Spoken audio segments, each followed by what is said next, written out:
Assalamualaikum warahmatullahi wabarakatuh. We are from Group 9 and today we're going to talk about linking Donald Trump's speech errors with neurolinguistics and SDGs 4, 5, and 10. But before that, let's get to know about Donald Trump first. But before we get started, let us introduce ourselves first. My name is Naura Alifah P.H and my student number is 045. I'm Salsabila Khoirotun with student number 046. My name is Ardelia Selvira. My student number is 047. My name is Gadis, Medina, Marsya, and my student number is 049. Donald Trump, the former president of the United States, has been widely observed making frequent verbal slips and linguistic errors during public speeches. These speech phenomena can be examined through the lens of neurolinguistics, particularly focusing on the language areas of the brain and the concept of tongue slips. So next is about neurolinguistics and language processing. Neurolinguistics studies how language is represented in the brain. Two major areas associated with language area, which are Broca's areas located in the frontal lobe, and it controls how we speak and how we articulate. So the second is Wernicke's area. Wernicke's area found in the temporal lobe. It deals with language comprehension. When Donald Trump makes errors such as malapropism or semantic substitution or ranges instead of origins, this can be interpreted as slips of the tongue with neurolinguistic attributes to temporary disruption in neural processing.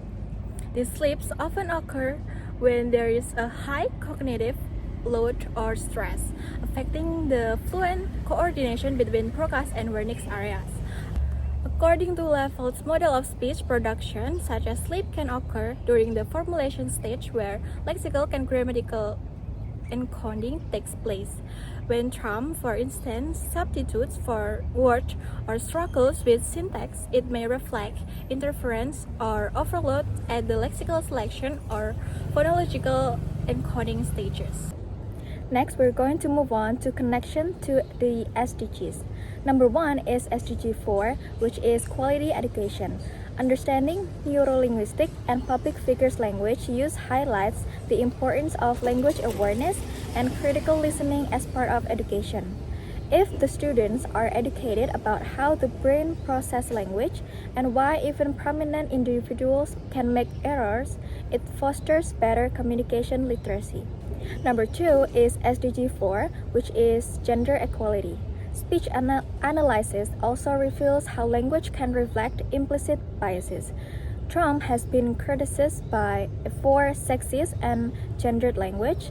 Studying how language is used, misused, or misunderstood from a neurolinguistic and sociolinguistic perspective promotes awareness of inclusive language, which is key to reducing gender bias in speech and media. So consider public figures like Donald Trump, who has often made speech errors or tongue slips in his public addresses. While such mistakes are sometimes mocked or politicized, from a neurolinguistic perspective, they are humanizing evidence of how even native speakers and powerful individuals are not immune to the natural imperfections of brain processing. These slips, whether due to cognitive overload, stress, or misinformation, demonstrate that language fluency is not solely about intelligence or education. It is also about the interaction between brain function, memory, and linguistic environment. Educating students about this can foster greater empathy, patience, and understanding in communication. Moreover, it encourages critical listening, the ability to analyze not just what is being said, but how and why it is said.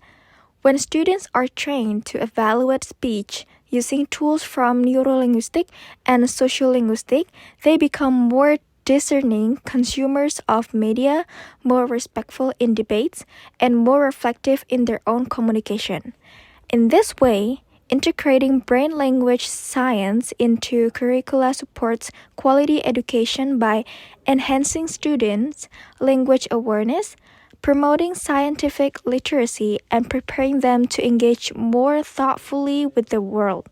It also democratizes the way we think about language, emphasizing that everyone, regardless of their background or status, uses a system that is biologically complex and universally imperfect.